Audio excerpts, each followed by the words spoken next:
The battered cargo balloon came in out of a rainstorm over the White Sea, losing height rapidly and swaying in the strong northwest wind as the pilot trimmed the vanes and tried to adjust the gas valve.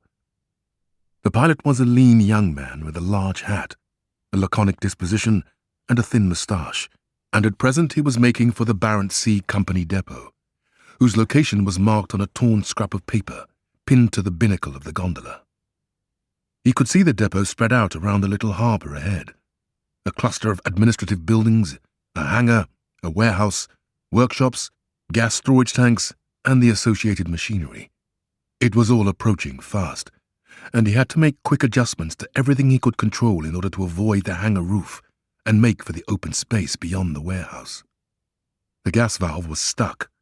It needed a wrench, but the only tool to hand was a dirty old revolver, which the pilot hauled from the holster at his waist and used to bang the valve till it loosened all at once, releasing more gas than he really wanted.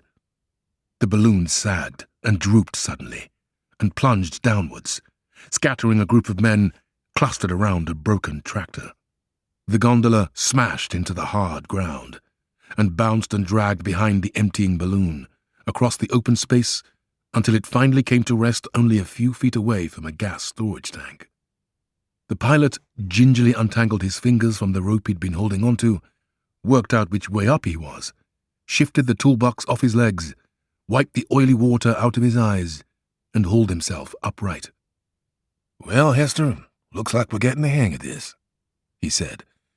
His daemon, who looked like a small sardonic jackrabbit, flicked her ears as she clambered out of the tangle of tools, cold-weather clothing, broken instruments, and rope. Everything was saturated. "My feelings are too deep to express, Lee," she said. Lee found his hat and emptied the rainwater out of it before settling it on his head.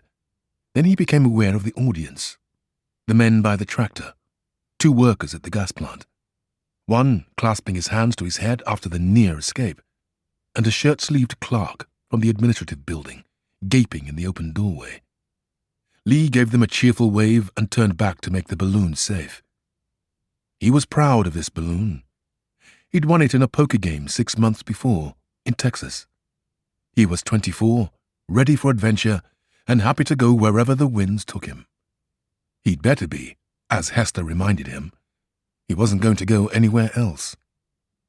Blown by the winds of chance, then, and very slightly aided by the first half of a tattered book called The Elements of Aerial Navigation, which his opponent in the poker game had thrown in for free, the second half was missing. He had drifted into the Arctic, stopping wherever he could find work, and eventually landed on this island.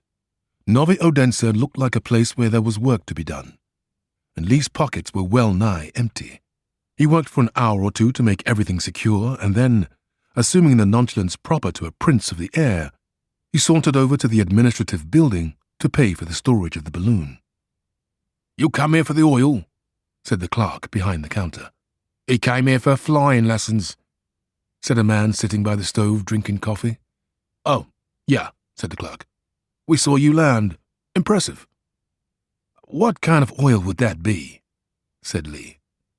"Ah," said the clerk, winking. "All right, you're kidding. I got it. You heard nothing from me about any oil rush. I could tell you were a roughneck, but I won't say a word. You working for Larson Manganese?" "I'm an aeronaut," said Lee. "That's why I have a balloon. You going to give me a receipt for that?" "Yeah," said the clerk, stamping it and handing it over. Lee tucked it into his waistcoat pocket and said, "What's Larson Manganese?"